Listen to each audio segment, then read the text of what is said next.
You're going to make a motion for me. I'll tell you a story. Welcome, everybody, to our work session. Tonight, we're going to be discussing the eWeb headquarters site as an option for City Hall. Great. I'm Sarah Maderi, Assistant City Manager. I'm joined for the second work session by Christy Hammett from Central Services, who is also the exec lead of the City Hall project, and Jim Robertson, who will be with you later. Have you moved on to the agenda slide? Next slide. Okay.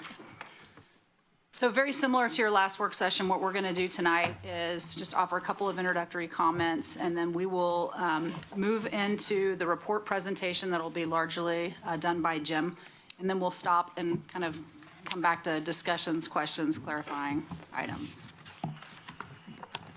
So what? And I should say, Sarah, that we're thinking this somewhere between 45 and 60 minutes is the goal here. Correct. Total time. Mm-hmm.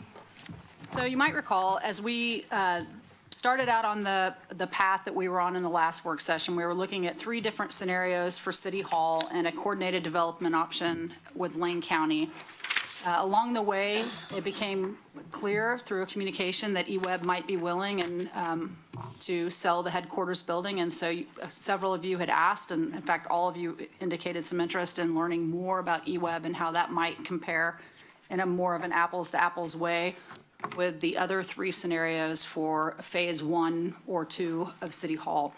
So we reached out independently of the county to the same consultant group to try to see if it would be possible to generate as much information and analysis on this option for you so you would have as close to an apples to apples scenario as you could. And as you recall in the last meeting that we had, you gave us direction, pretty specific direction on what level you wanted the assumptions to be. So remember last time when Brian was telling you we built in certain assumptions on this, in this one we actually built in a few of those same assumptions around phase 2, but mostly we took your direction on what level of renovation improvement you wanted to see in the site. So again, it's a lot of information. Jim can walk you through it. We'll continue to talk about this. We have tonight, then we have the 90 minutes on the 12th, and we have 90 minutes on the 14th, and any time before that date or in between that date, Christy and I can also sit down and walk through in more specific detail this option and all of the options in front of you. So with that, I think I'll just ask Jim to do his presentation. Thank you.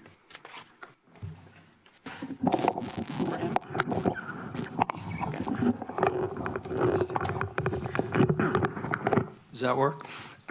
Hi, I'm Jim Robertson with Robertson Sherwood Architects, and we were a consulting firm to Larry's firm during the coordinated downtown development study.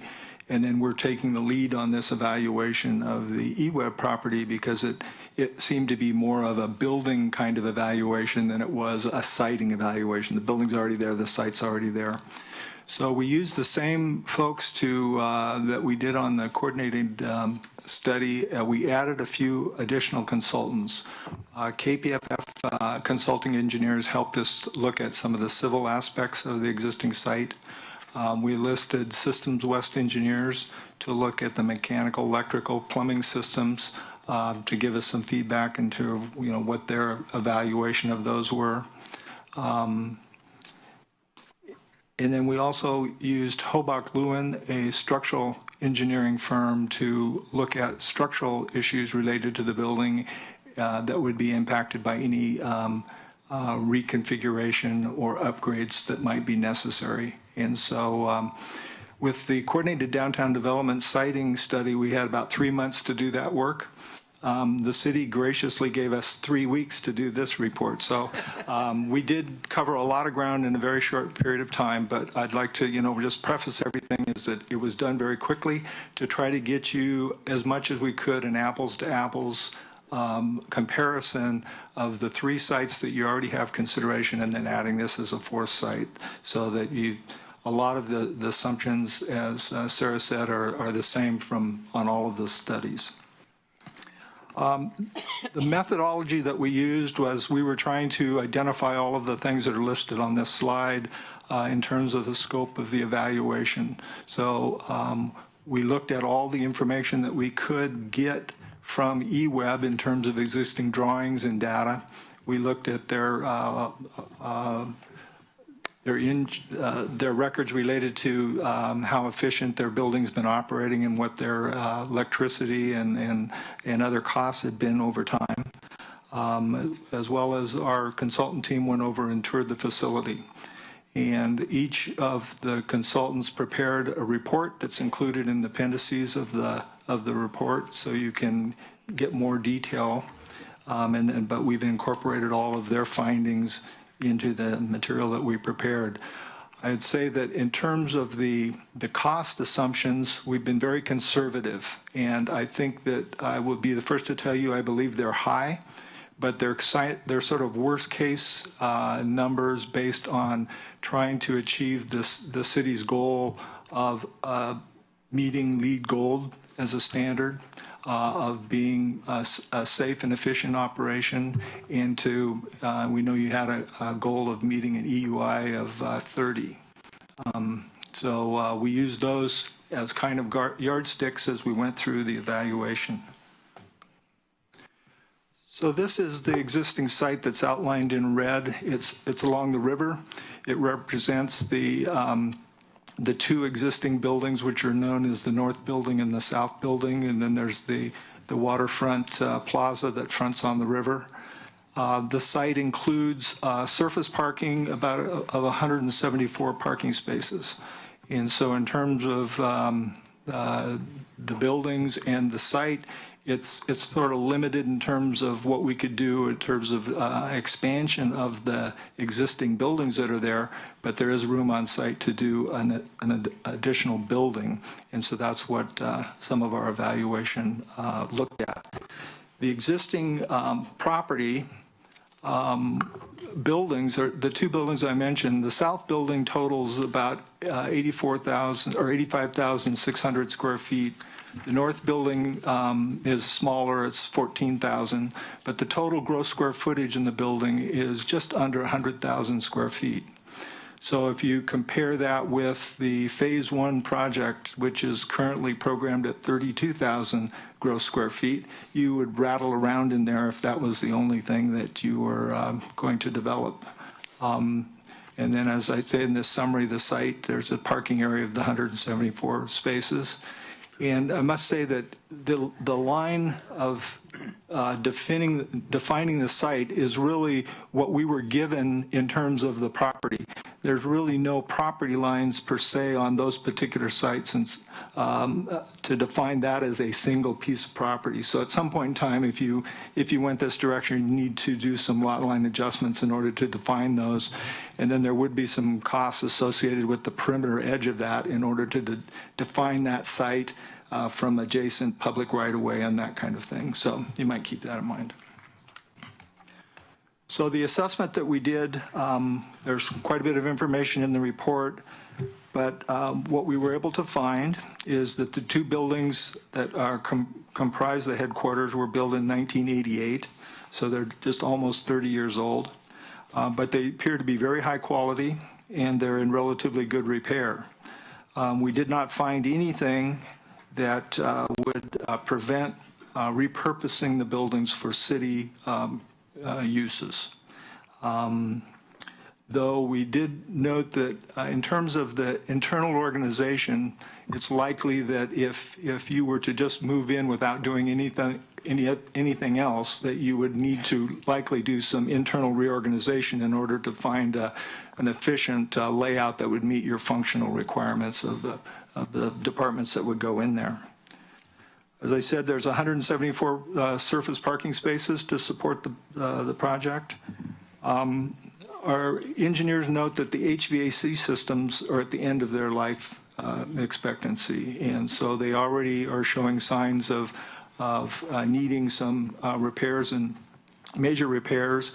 And the building was built at a time when, even though it was sort of cutting edge in terms of energy efficiency at the time, we're a lot beyond that right now. And so in comparing this building and its energy use with a new building of a comparable size, it's a significantly poor performing building. The lighting fixtures are old technology kind of light fixtures, and so there's a renovation project would likely you'd want to think about replacing both the exterior lighting systems as well as the interior lighting systems. The controls are not what we would put in a building today if we were building it from scratch or doing a major renovation.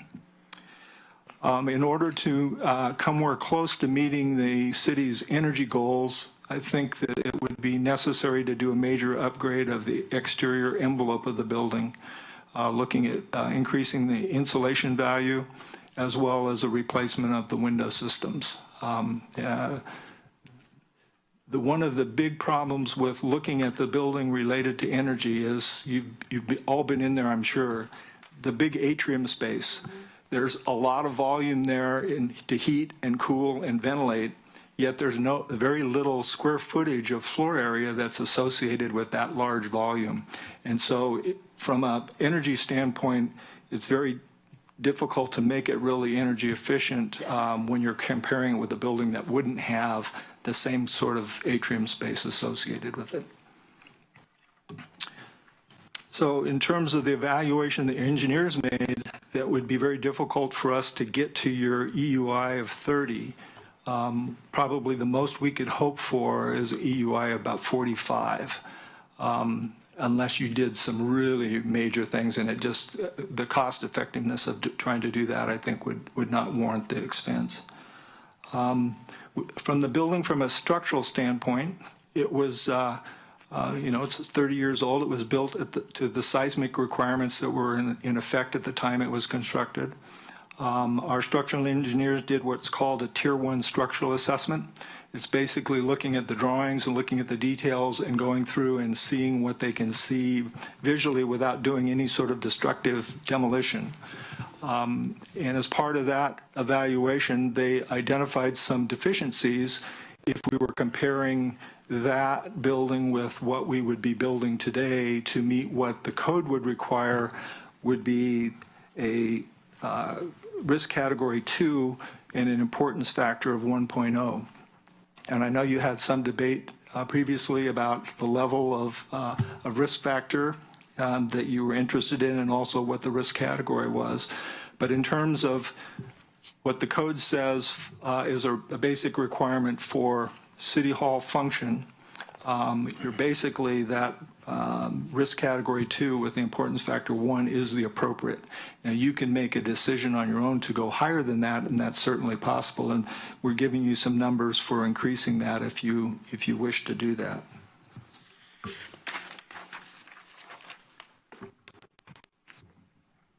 So in terms of the program of the existing building, I'm going to come back to that. I'm going to jump ahead. So what we did then is to say, okay, how can we mimic the kinds of evaluation that we did on the other 3 sites that were under consideration? And so you have a dashboard in front of you that's very similar to the dashboard on the other sites, and you'll notice the report really follows the same sort of layout so that you really can compare them to one another. So what we came up with is that because of the nature of the amount of renovation that would be necessary in order to have an efficient space, to increase the energy efficiency, to replace the mechanical systems, upgrade the lighting and electrical systems, our recommendation is that the Phase 1 City Hall be looked at as what we call a Phase 1 plus City Hall. Because, as I mentioned earlier, 32,000 square feet is going to, if you just put that function in there, it's going to rattle around. And we don't think it makes sense to think about just renovating 32,000 square feet and leaving the rest of it not renovated, because that wouldn't then give you the ability to go in and do the structural upgrades. It wouldn't give you the ability to change the mechanical systems in total. And it wouldn't you wouldn't have the ability to do the major things that it'd be good to do, and be more cost effective to do at one time than if you did it piecemeal over time. So the scenario that we came up with is that we do this City Hall Plus, which is basically renovate the entire building. Though eWeb has indicated that they would like to maintain occupancy of the 4th floor of the south building, which is the upper floor of the of the main building that's shown in dark green on this, on the 3D. So they would like to stay in that for at least the next 8 years or so. And so luckily, they have an independent mechanical system that serves that floor. And they've got a major electrical generator that is a backup system for the functions that are on that floor. So it is possible to do the major renovation without really impacting their ongoing operation, which is, I think, a benefit to thinking about renovating the whole thing. So the two buildings that are there are connected with a sky bridge that you've all seen. Part of the renovation work would need to be including the, upgrading the windows of the building, but it's also recladding that bridge because there are some issues associated with it. So the Phase 1 Plus scenario looks at a major renovation of the existing buildings, all but the fourth floor. The assumption is that that fourth floor would be part of the Phase 2 project at some time in the future. You'd go in and when eWeb moved out, you'd renovate it, along with the Phase 1 Plus would actually generate you an additional 54,591 square feet to put other future Phase 2 functions in that sooner than later. That would have the impact of reducing the size of the Phase 2 project. So this is the site that shows what we looked at for the purposes of the evaluation is that the dotted area would be the future site for the Phase 2 building. The City Hall Phase 1 Plus site is noted in red as it was with that aerial photo. There would be some site upgrade that would be necessary. Our evaluation shows that the paving needs of some fix-up. The sidewalks need some fix-up. There is some ADA accessibility issues with the site as well as internal in the building, in restrooms and that sort of thing. Also, the access to the north building is rather cumbersome with ramps and that. It'd be good as part of a renovation, rehabilitation to look at fixing that so to make it a little more elegant for folks that are needing to do that. There are elevators in both of the buildings, though the elevator in the north building is actually on the north side of the building and not on the south side, which would make it a lot more convenient for folks needing that access. So the assumption with Phase 1 Plus is that you could begin in 2020. That would be the time when eWeb is projecting that they would move out of all but the fourth floor. There's an existing tenant in the building now that occupies a good portion of the building, and their lease is up in 2 years, so that would be out of the way. But you could do all the planning so that you could project to have a project start construction in 2020. That would allow you to do the envelope improvements, replace the HVAC system, upgrading the electrical and low voltage systems, do any seismic upgrades that you elected to do, and then do all the interior reconfiguration that you might want. And you'd end up at the end of that with 86,591 square feet of usable space that would take care of your Phase 1 City Hall and as well as other uses. You'd end up with 174 parking spaces, and the renovation could get you to the LEED goal that you want, as well as a projected EUI of 45. The estimated cost of that without acquisition is estimated at $48.7 million, and that's escalated to $2020. The Phase 2 project, the assumption there is that we would go at eWeb on the fourth floor would vacate, so you'd be renovating 13,000 square feet of that fourth floor and converting that to city functions. And then in order to meet the overall goal of the 167,000 square feet of Phase 1 and Phase 2 City Hall that we're using in the other site analysis, that you would construct another building on site, and we've shown it and dotted there, of 67,086 square feet. And that'd be about 5 stories, and it'd be adjacent to the building, the current 2 buildings. And it would, as we have with the other sites, we're assuming there would be 1 level of underground parking for 47 spaces. So all of those are consistent with all the scenarios you're looking at. But it would displace on-site surface level parking in order to build that. And so you'd end up with a net parking at the end of the rebuild and the new building of 100 spaces left, both underground and surface. A new building obviously could be designed to meet LEED Gold standards pretty easily, and then that new building could easily meet your EUI of goal of 30. Now, the estimated cost to build phase 2, do the renovation in the new building, and we've escalated this to 20,027, which is the date that we're using on all the other analysis, would be $71.7 million. Now, the timelines for doing this, you'd be a little bit at the mercy of eWeb in terms of how soon they could move out. What they've told us right now is that our assumption is that 2020, by the end of 2019, they would be out. So that would allow you to start construction in 2020, and it'd be 18 to 2 years of construction. The south building, 4th floor, they would project to vacate that by the end of 2024. So after that, you could look at renovating just that if you didn't want to build the other building.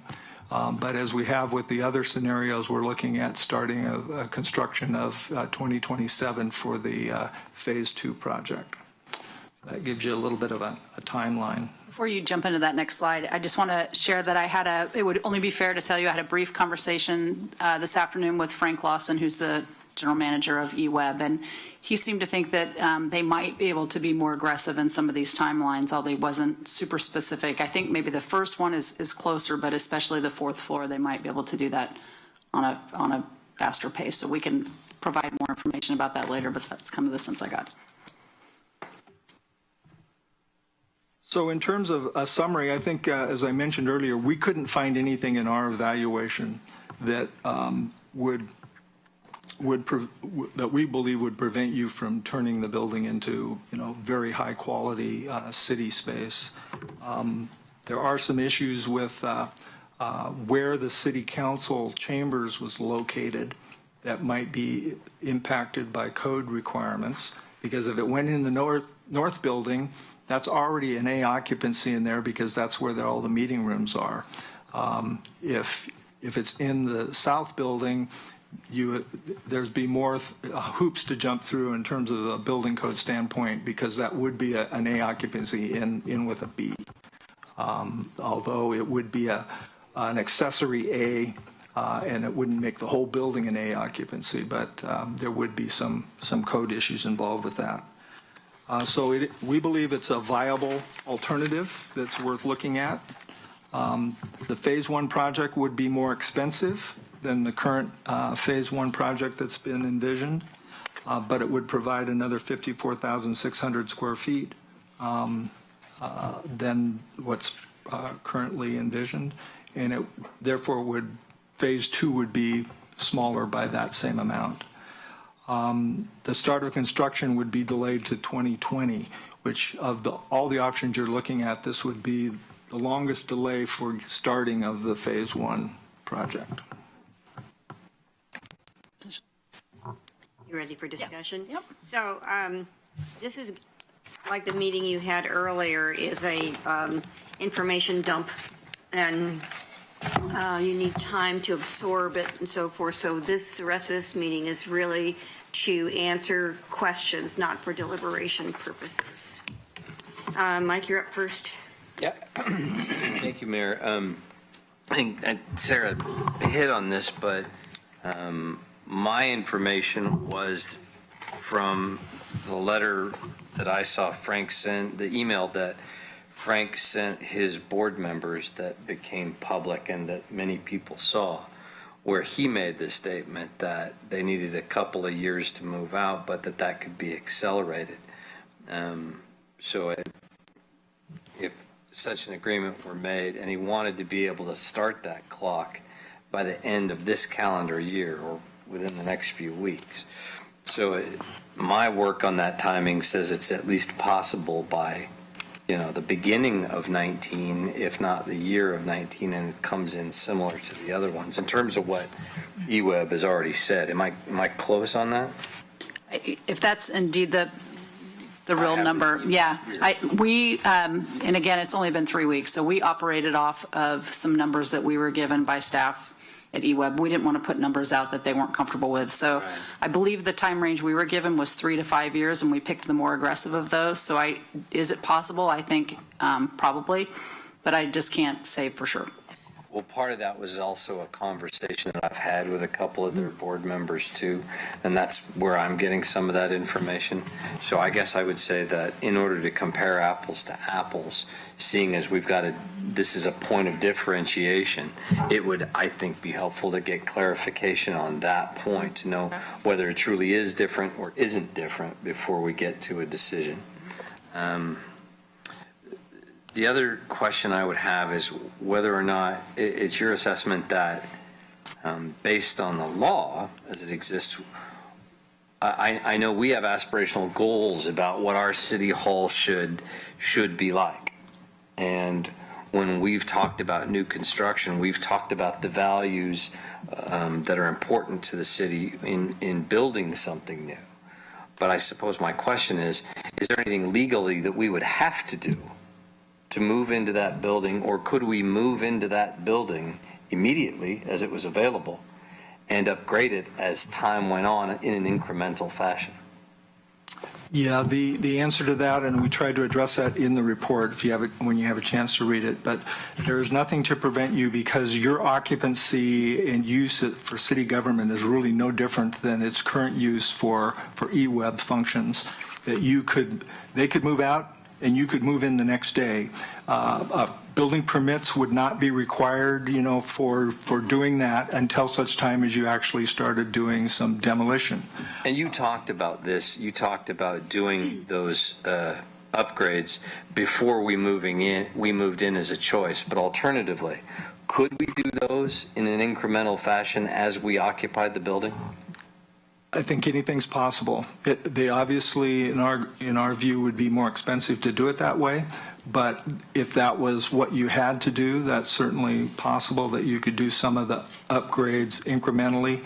The difficult piece might be the mechanical system, because some of the major components are to the point where they need to be replaced. And the engineers are recommending not replacing it with the same system because it is not going to be as efficient in the long run. Yes. It would be better to convert it to another kind of system, which would mean some of the major components would be replaced. Well, I guess I would say, and thank you for that, I guess I would say that's great news, because that means if we have to have that replaced before occupying it, that means the purchase price from eWeb just went down from their last appraisal. So great. Excellent. I've got George Poling and George Brown. Anybody else have their, and Alan? When was it the building last? Do we have an idea on that? 04. I'm not certain if I know the date of the last appraisal. 2000. 2004, okay. You were talking about in realizing that the costs that you're throwing out there are not a real refined number. It's a number basically to start the conversation. You're saying that the cost currently for upgrading for phase 1 plus, which would be 86,000 square feet, is 48 mil. And then for phase 1 of A, B, or C, for 33,000 square feet, or 330,000 square feet is 28 mil. 32,000. 32,000, that's what I meant, 32,000. So we're getting more than double for a little less than double the cost. But by doing that, then we'd also be able to bring in some of the city services that are currently scattered somewhere out in the city, paying rent somewhere else, so we'd be theoretically saving some money there because we're not paying out the rent to the other places, correct? Right. Okay. Only thing I would add to that is we'd still have operational costs, so which is basically what you're paying for with the lease. So it's the cost for being in the building. Okay, so then Least- we wouldn't be Still have to pay saving, We'd still have we'd still have costs for operational costs related to the building that some of those dollars could be converted to. but not as much as we're paying now. I don't know that to be true, actually, based on what I'm hearing about the energy use. We'd want to give you when we come back on the 12th, we'll have a full list of all the spaces that we're leasing, what we're paying per square foot, and we can try to, back that back out against the eWeb numbers to see what that would be in a comparison. I don't know that. Thank you. George Brown? Thanks, Mayor. I've just got a few questions. What is the EUI of the current building? Do we know? I mean, at the eWeb property? Yeah, I think it's 155. 155, okay. And I would preface that it's got a poor envelope, Yeah. but it's also a 7-day-a-week, 24-hour operation, 365 days, and some of the stuff that's on the fourth floor is very high energy hogs, and so I think the engineers, when they did their evaluation, is that if you take out those existing uses, that it's probably more in the 75 range. Yeah, quite a difference. Okay, thank you. Yeah, and then I'm looking at page D2, where it's kind of a budget of City Hall Phase 1, Occupy North Building and part of the South Building, and then renovate the fourth floor, and then the parking. And I'm looking up at the top of the page D2, and I just don't understand what these things mean exactly.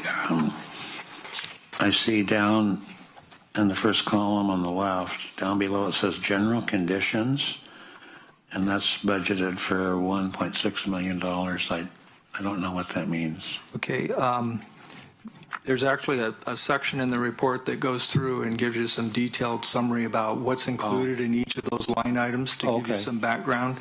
But in terms of the way that we put the budgets together with RLB's help is that we end up coming up with, for this renovation, we looked at all of the kinds of things that we think you'd likely want to do if, say, money was no object and you were actually going to make as much conversion as you wanted to and try to meet all your goals.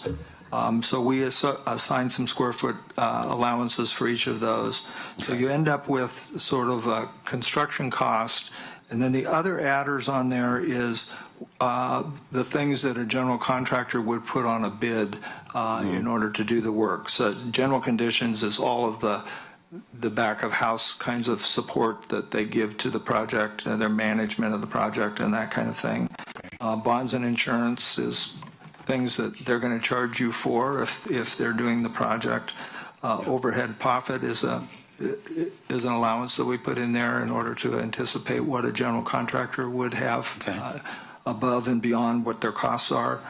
There is a design contingency that's included in the budget. Yeah. We've assumed that you're going to be using CMGC, and so there's most of the time they have their own contingency. And then we created all of our budgets in 2017 numbers as a base, and then we used to come up with the construction cost, and then we added owner cost to that, and then project budget, and then we projected it out by escalation to whatever date that was anticipated, and so that was the 2020 here, and so that total included the project in Yeah, those, 2017. most of those things I do understand. Wasn't sure what, I had not noticed general conditions in other If you go to budgets that I've page looked at. 36. So, but it's 36 explained of the- earlier in this report. That's great, good. We just haven't had time to read the whole thing yet. So that's good. I look forward to that.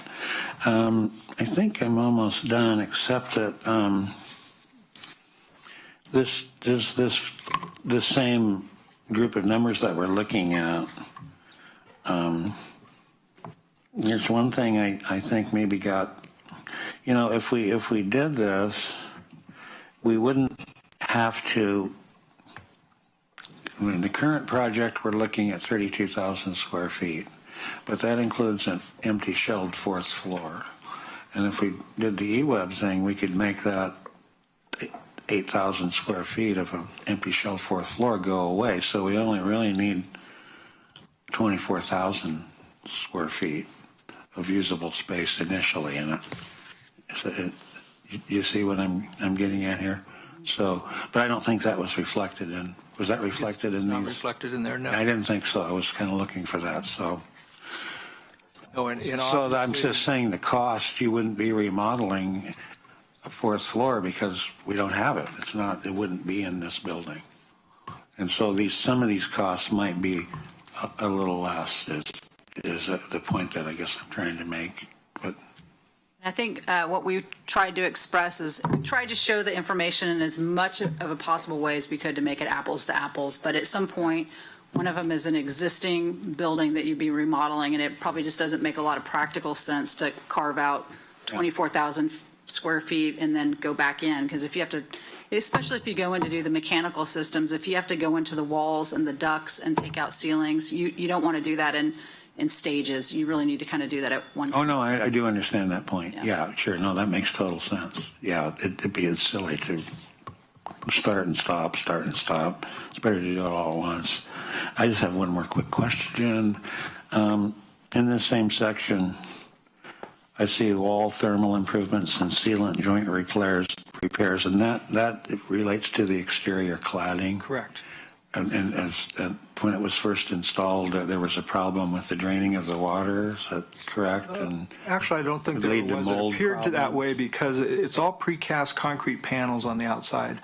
But when the building was first built, water would streak down the face of that, and it sort of looked like something bad was happening. It really wasn't. I think they came in and put some sealant material that made that less of a problem. What we're projecting here is that every one of those concrete panels has a joint, and that the likelihood that over time eWeb has got up there with equipment and replaced that joining is pretty slim. So we're suggesting that if you're doing a full budget, that you would want to Yeah. repair that. I think that makes sense too. Okay, thank you. Alan? So this is a cool site. It's on the river. But if I got what you're saying is that it's an older building. It's almost 30 years old, and it was built pretty well at the beginning, but it needs work to get to an apples-to-apples comparison to what we're talking about with the other options. And even if we did that, we wouldn't get to the same energy efficiency or EUI level, and it would take probably. We wouldn't start for 2 years. Is that what the 2020 date meant? That's when eWeb would move out. Then we could start doing stuff. That's So what we'd- the assumption. we could design before We're that. going to clarify that assumption. That's the one that we were given. So Start yeah, with. if it's 2020, then we could do the design work before that, but then it would take a year and a half to start construction or something or to get the construction done. I think our assumptions in terms of the start date is that you would that'd be the start of construction date, that you would actually start the project much before that. You want to give your design team some time to, Right. to Start design of it. construction, not just start of design. Right, okay. And then the remodel ideal, move in and remodel later, having done that, I don't want to do that again, personally. So that, my understanding is that increases costs pretty dramatically because you have to work around things and also the impact on staff because you're moving them around and things like that would be a decrease in productivity. Is that what you see with clients when you try to do that kind of remodel as you live in it type approach? Well, I think we did this very quickly, as I said earlier, and we made some assumptions. One of the assumptions was you do it all and you move in. There are a lot of baby steps that you could take with this building where you maybe you go in and decide exactly if you want to do any seismic upgrades or not. You don't have to by code. There's nothing's going to trigger that unless you have a major change of occupancy. And if you used the north building as a council chamber and the rest of it as office building, there's no thing that's going to say you have to do anything from a seismic standpoint. That would be something that you elect to do.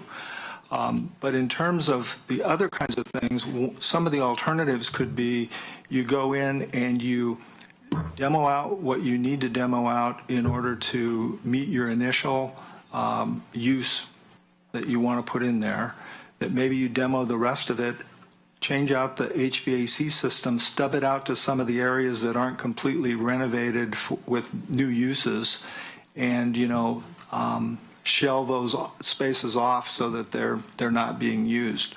That could be a way for you to save some initial development costs and be able to move into the building.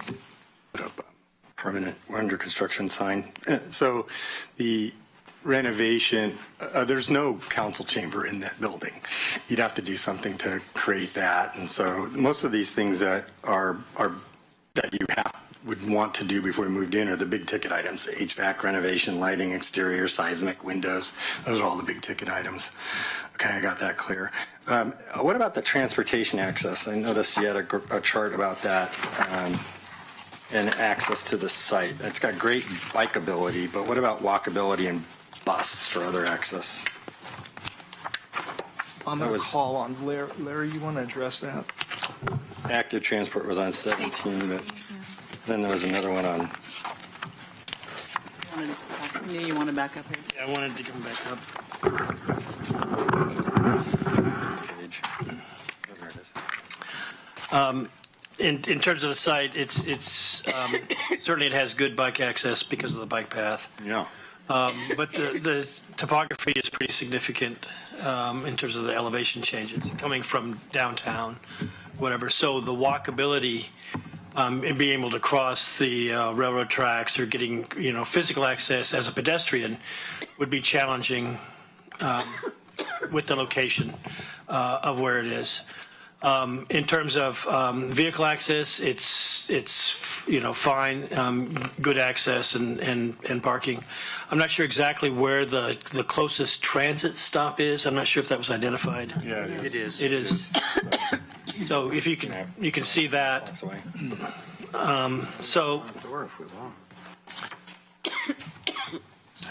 Okay. And so then the overall cost, 48 million plus, and that's not with the acquisition of the property. And do we have a range of costs for the acquisition of the property based on past appraisals that we've been tossing around? I know you don't want to give a number, so. No, I think that the range that we anticipated it would fall into is somewhere in the $11 to $15 million range, and that could be different than what you think, but those are based on numbers that I think we looked at in the past. So we're up into $58-60 million for this property, which would be almost 2.5 times the cost of the other options we're looking at. I guess where I stumble is, so we've got the money to pay for what we were looking at in the first meeting. Where would we come up with the extra $40 million or $35 million? So by next meeting, and Greg's question is the right one, what would we not do if we did this? And so where would we get that money, and what would we not do if we had to do all this purchase and renovation work? Okay. Chris? Thank you. Yeah, there's a lot of I don't know yet around this. I too had a question about the last appraisal that was done, and if I recall correctly, that last appraisal was done when McKinsey was thinking about buying the building. And at that time, I think 15 million was the low end. I was hearing amounts close to You're right, I'm $20 looking million at, do you remember what the back last then. appraisal was? Winter, okay. We'll be prepared to tell you that on this Yeah, one. I would want to know what those were back then. And I'm thinking now in terms of phasing, because you're right, we don't have anywhere near that kind of money to do all in, to do it all at once. The current site we have is our site, we own it, so there is no acquisition cost there versus having to acquire another site. So you have to say, where else would you find the efficiencies or the economies in order to do something? So you have to acquire the site, and then you walk in and sit down because you've used up some amount of money to just purchase the building. Then you have to start phasing, and what phases and how does it phase? If the fourth floor, and I also had a conversation which leads me to believe the fourth floor would probably be available more likely in about 4 to 5 years. That was just the last conversation I had on the phone this weekend. So not 8, more like maybe 4. But in the meantime, the question's right. There really is not a viable city council space available until you can get access to the fourth floor. I mean, if you take the training room, and that's what everybody talks about as the council chambers, is the training room, that's half the size of this room and lower the ceiling down to those lights. To me, that's not a council chamber, that's a training room. It's a McNutt room. And so what we would say is, well, we would use that as our council room for 4 or 5 years until we got access to the fourth floor, and then there's something that could viably be a council chamber up there on the fourth floor, provided you put in an elevator to get up there. There's, so it's a phasing question. How much money would we have to spend? How soon would we have to spend it? And in what ways? HVAC, as you say, would have to all be replaced at once. So that's a, $4 million expense you have to put out basically all at once. You can't really do that in phases. Other elements of it would have to be considered in terms of their phasing. So my question would be, we knew all along from 2005 you can't build a city hall in one big chunk. It's just not possible. So we know we have to phase it. What are the logical phasing opportunities here as opposed to the logical phasing opportunities we have with the other scenarios? Because I can't envision a scenario where we have the money to do all of this at once. Acquisition and rehab and rebuilding and creating something. So I would want to know what viably, without having to go out for a bond, that's what I'm leading up to, how could we finance this building according to the system, the promise that we made way back when we said we'd figure out how to do this without asking for a bond. The other question I think for you all to consider is somehow you have to think about whether a fourth floor city hall is a good idea or not in terms of interface with the public and accessibility and all of those kinds of things, because there is something valuable about having a city hall on the ground floor with real access for the easy access for the public. So that's just something for you all to consider. I'm going to ask Greg or Betty, do you have anything you want to ask about? Not at this time, Mayor. Okay, no. Not ask so much as say, I guess. We talk about bus transportation. I don't see anyone coming out, anyone who came to our night meetings, coming out and walking to a bus from that site. And I think that when we talk about being accessible, we mean to be accessible to people who are poor or disabled or whatever. And that site just doesn't work. Thanks. Mm. All right, next round I have George Polling and then Mike. I'll pass. It's been asked. Okay, Mike? Yeah, thank you, Mayor. I just wanted to drill down on something that George Brown said, because I didn't think about this until he said it, but I want to kind of reframe it and see if I have this right. With all the original discussion around the original plan or the last incarnation of plans for the city hall on our current property was 24,000 square feet of usable space and 8,000 square feet on the third floor of shelved space that's not really complete or usable. It's to be developed later, right? So I think the apples to comparison here is that this would be 86.5 thousand square feet of usable space compared to 24,000 square feet of usable space. Is that a correct analysis? If you, if the council directs us to do the apples to apples like that, what you directed us the last time we met was to bring you back the estimate for holding your council values the same, which was Right. the LEED Gold standard, accessibility. And so for those items, I mean, it's you can't walk in the door and get that. Does that make sense? Yes, I understand what you're saying. You're saying that you can't walk in the door and have LEED Gold and have a 30. Yeah. And no, absolutely, I get that. I get that if we were to consider the eWeb option as a day one option, we would have to compromise the high standard and the high values that we set around energy efficiency and some of the other attributes that we wanted a brand new city hall to have. We would have to do with less at first and improve that as time went on, and we could afford to do so.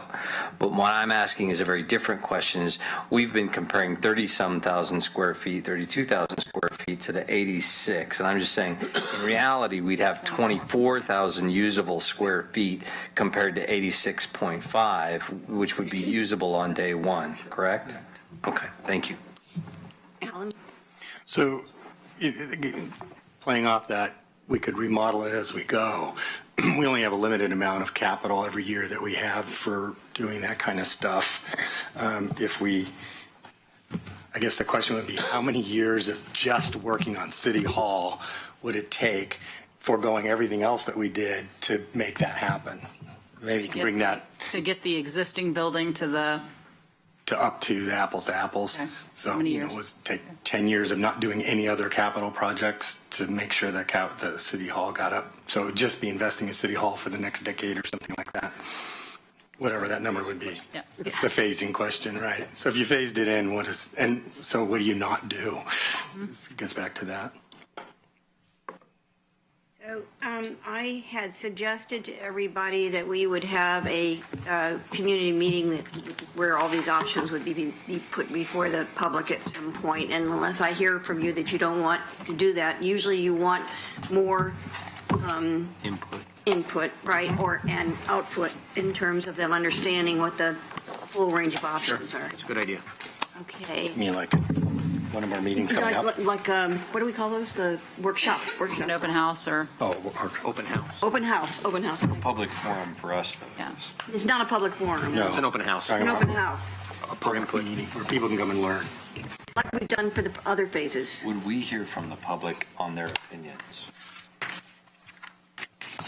Well, I mean, up until this, so if you wanted to include it in similar, we haven't done any kind of a public engagement around the e-website. We've had several open houses. We had one here, we had one at the Atrium Building. Around the other three scenarios, we haven't asked anybody to weigh in on this. Now we have a lot more information on all four scenarios, and I think what you're suggesting is maybe we have an additional open house with potentially all four scenarios for people to weigh in on, or just Before the 14th? Yes. I told him to start looking Yeah. at the calendar so that we could get it out, get it going as quickly as possible, given that you all agree that should happen. Did you have something you want to say? I suppose I was thinking of that differently, in that I think it would be good for us to have an opportunity for public testimony to us, rather than just staff collecting public opinion, but that's just my opinion. And I just suggest that next Monday would be or another council meeting will be fine times for people to come in and take part of our council forum to express their points of view. Yes. Well, Mayor, in addition to that, could we also look to increase engagement via social media? I think that there's value in, extending that out, because there are a lot of people who may or may not be able to come out to a meeting, and we could get additional feedback through some vehicle of social media that would be appropriate, would have a layout of the options, and also be able to create another engagement opportunity for the public to weigh in. look at those Good idea. options. All right. So I think thank you very much. Thank you for the, Good. yes, Mr. Oh, I think people need to be more informed before, I mean, people think, a lot of people, the word is going around that we could just move into eWeb, which is not true. And people think there's a council chamber there and we just walk over there and it's free and we could start having meetings there. And that isn't true. And to have people start weighing in and saying, if it's free, why don't you just take it? Right. It doesn't, they need to have all the information before we get opinions, and I don't see that happening on social media, but thank you. all right then. Thank you very much. We end the meeting for this evening.